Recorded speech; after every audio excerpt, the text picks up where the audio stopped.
Let's talk about We Are Marshall.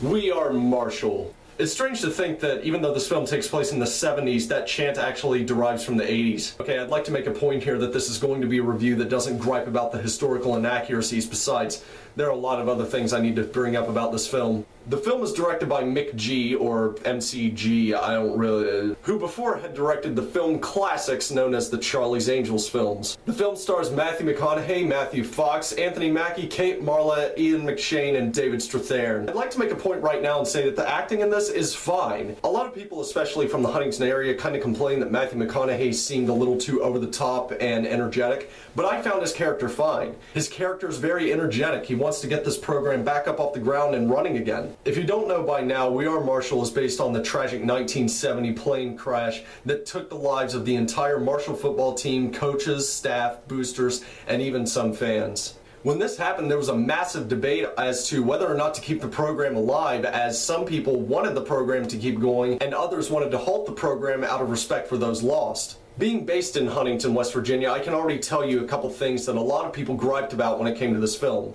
I've heard some complaints that some of the characters in the film didn't exist in real life. This was intentional. These characters are archetypes. They're based on people that may have existed during that time. Think about it. A steel mill worker who lost his son in the plane crash and doesn't think the program should continue. A cheerleader who lost her fiance in the plane crash and wants the program to continue because she wants things to get back to normal. Another complaint that I've heard is a scene early in the film where, after hearing about the plane crash, two football players walk out of a theater and it's just utter chaos. There are cars going down the road, people are screaming, people are panicking. Well, Huntington natives will point out that the cars were going down the wrong direction towards where the plane crash would have been. Okay, let's say that the cars did go down the correct way of 4th Avenue. If your camera is based right there and you've got action taking place across the street, that disconnects the audience from the action taking place.